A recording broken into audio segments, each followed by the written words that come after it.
और भाई को इतना प्यार दिया जा रहा हो मरने के पहले, बोलो ऐसा कोई करता है क्या? लेकिन ये रामायण में हुआ है। वाल्मीकि रामायण इसकी गवाही है, प्रमाण है वाल्मीकि रामायण। तुलसीकृत रामायण में बाली का चरित्र लिखा है जरूर, लेकिन जो कथा में सुना रहा हूं ये वाल्मीकि का वर्णन है। आंसू पहुंच रहा है, आंसू पहुंच करके कहता है प्रभु मैं जा रहा हूं, लेकिन सदा मुझे अपना भाई याद आएगा। भगवान ने कहा क्यों आएगा? इसलिए आएगा कि मेरे जैसे पापी का कभी उद्धार नहीं होता, लेकिन धन्य है सुग्रीव तेरी देन कि परमात्मा को बुला करके तूने पापी भाई का उद्धार करा दिया है। ये तेरे द्वारा सौभाग्य मुझे मिला है। ये ना तो पत्नी ने किया है, ना पुत्र ने किया है, ना मेरी संपत्ति ने किया है। ये सब मेरे साथ जो हुआ है वो तेरे द्वारा हुआ है। बोलो भाई बात तो सही कही उसने, लेकिन अंगद रो रहा था। एक एक सूत्र ध्यान से सुनते जाना। अंगद रो रहा था।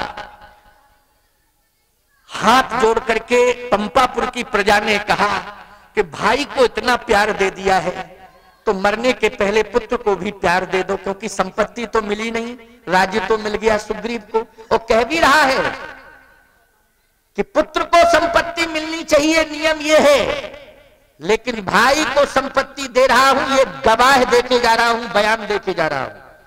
अगर बोलो भैया कोई व्यक्ति भाई के पक्ष में संपत्ति का बयान देके मरता है तो कोर्ट को विचार करना पड़ेगा डिसीजन देने में कि नहीं। भले ही विरासत में पुत्र को ही अधिकार है, लेकिन जब बयान देकर के ही मरा है तो बयान देकर के मरा तो अदालत को विचार करना पड़ेगा कि नहीं करना पड़ेगा? कि वो तो जीवित अवस्था में बयान देके मरा है, विचारणीय विषय हो जाएगा। लेकिन याद रखना, बाली कहता है सुनो पंपापुर के लोगों, जिस तरह से मेरा सम्मान करते रहे हो वैसा ही सुग्रीव का सम्मान करना। संपत्ति के कारण कहीं व्यवधान मत बन जाना। और अंगद से कहा अंगद तुझे ऐसा लग रहा है क्या कि मेरा बाप मरने के पहले संपत्ति देके नहीं जा रहा है? अंगद और रोने लगा जोर जोर से। तो पंपापुर की प्रजा ने कहा कि ज्यादा नहीं तो कम से कम संपत्ति नहीं दी तो हृदय तो दे दो, उसको हृदय से लगा लो। बाली बोला नहीं, ये हृदय तो भाई के लिए है। फिर पुत्र के लिए क्या है? कहा पुत्र संपत्ति से प्यार करता है और संपत्ति का अधिकार हाथ से मिलता है, इसलिए हाथ पकड़ ले मेरा, संपूर्ण अधिकार तुझे मिल जाएंगे। कहा अब दे चुके हो बाली सुग्रीव को अधिकार, आप क्या दोगे? अब जब अधिकार पूरा दे चुके हो, अपनी वाणी से बयान दे रहे हो, अधिकार भाई को दे चुके हो, अब हाथ पकड़ा के पुत्र को क्या अधिकार देना चाहते हो? बाली कहता है कि पुत्र को मरने के पहले वो देके जा रहा हूं, संसार में किसी पिता ने अपनी संतान को नहीं दिया हो। क्या कहे मेरा हाथ तो पकड़। तो अंगद ने हाथ पकड़ लिया। अच्छा एक बात बताओ भैया, जितने भी अधिकार संतान को दिए जाते हैं हस्ताक्षर छाती से करते हो कि हाथ से? हाथ ऐसे तो करते हो कि छाती रगड़ते हो स्टाम्प पे?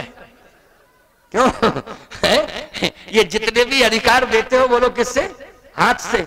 अरे पढ़े लिखे नहीं हो तो अंगूठा लगता है, तो अंगूठा स्याही किसमें लगती है? छाती में। अंगूठे में लगती है कि नहीं? अंगूठे में अंगूठे से अधिकार मिलता, हाथ से। पकड़ मेरा हाथ। संसार के जितने भी पिता हैं मरने के पहले उन्होंने अपनी संतान को परिवार दिया, रोजगार दिया, व्यापार दिया, लेकिन मैं परवरदिगार को दे रहा हूं, पकड़ मेरा हाथ। और कहा प्रभु इसे स्वीकार करिए। और बोलो अपने पुत्र का हाथ पकड़ के भगवान के हाथ में पकड़ा दिया। बोलो आज तक संसार में किसी ने किया मरने के पहले ऐसा? लेकिन किसने किया? बाली ने किया। इसका मतलब यह है कि जीवन में भैया अपराध हो गए हैं, लेकिन अपराधों को दोहराना नहीं। और क्षमा मांग लो भगवान से कि प्रभु बस मुझे क्षमा करो, क्योंकि असली सजा तो भगवान की अदालत में मिलेगी। बोलो मिलेगी कि नहीं? क्योंकि यहां तो पैसे के दम पे लोग छूट जाते हैं। बोलो छूट जाते हैं कि नहीं? पैसे के दम पे। लेकिन ईमानदारी के साथ बताओ, जो जेल में भी रहते हैं पैसे के प्रभाव से रसगुल्ला रसमलाई वहां भी छानते हैं। जेल के अंदर भी रसगुल्ला रसमलाई छानते हैं जिनके पास पैसा होता है। बोलो पैसे की दम पे वो सजा काटते जरूर हैं, लेकिन सजा के साथ साथ मौज भी लेते हैं कि नहीं लेते हैं। बड़े बड़े अपराधियों की बात मैं कर रहा हूं, यही व्यवस्था बड़ी आलीशान होती है उनकी जेल के अंदर ही। लेकिन मैं कहता हूं चाहे जितना धन तुम्हारे पास क्यों ना हो, चाहे जितना बल तुम्हारे पास क्यों ना हो, लेकिन परमात्मा की अदालत में धन बल चलेगा, जन बल चलेगा? परमात्मा की अदालत में तो चरित्र बल चलेगा प्यारे। अगर चरित्र बल लेकर के जाओगे तो परमात्मा की अदालत में तुम्हारा सम्मान होगा। बोलो होगा सम्मान कि नहीं होगा? इसलिए मैं कह रहा हूं कि करैक्टर यही है कि अपराध करना बंद करो। बोलो यही करैक्टर है कि नहीं? अपराध करना बंद करो। जो हो चुका है, दोहराने की आवश्यकता नहीं है। बस इतना ही परिवर्तन कर लो। तो बाली ने इतना ही परिवर्तन किया है प्यारे। और आज आप देखिए, अंतिम बात कहने जा रहा हूं क्योंकि 8:30 तो बज ही गए। बोलते बोलते पता ही नहीं चला 8:30 बज गए। बोलो बज गए कि नहीं बज गए? चलो 2-5 मिनट और बजाए देते हैं, 2-5-10 मिनट। थोड़ा सा मेरे ऊपर भी रहम करो भाई, है ना? मेरे ऊपर भी रहम करो। यात्रा की 3 घंटे बोला, फिर 3 घंटे की, 3.5 घंटे की यात्रा की, और फिर यहां से वापस फिर वहीं जाना है। तो बोलो कितना परिश्रम हो रहा है? हो रहा है परिश्रम। भले ही लग्जरी गाड़ी से आया हूं, लेकिन लग्जरी गाड़ी क्या करेगी जब हड्डी पसलियों में दर्द है? क्यों भाई? लग्जरी गाड़ी। अंतिम बात है 5 मिनट की, बस इस बात को सुन लो कान खोल करके। ये फलश्रुति है। जैसे ही हाथ पकड़ा और कहा प्रभु और कुछ नहीं मांग रहा हूं, अब नाथ कर करुणा बिलोको, देव यही बर मांगी हो, यही जोनी जन्म कर्म बसता, राम जी पद अनुरागी हो, यह तनय मम समु विनय बल, कल्याण प्रद प्रभु लीजिए, गहि बाहि सुर नर नाही आपन, दास अंगद कीजिए। आप कृपा करके इसको चरणों का दास बना लीजिए, चरणों का दास बना लीजिए। राम चरण दृढ़ प्रीति करी।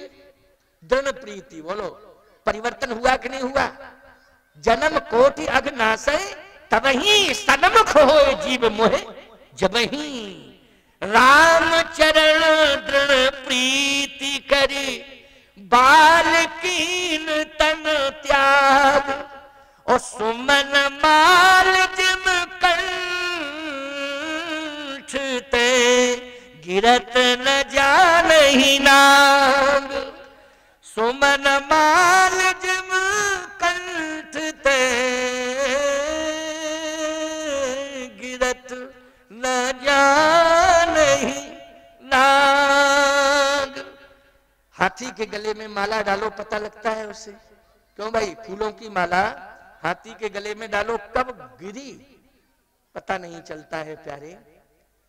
बाली के प्राण कितनी सरलता सहजता में निकल गए, एहसास ही नहीं हुआ। राम बाल निज धाम पठावा।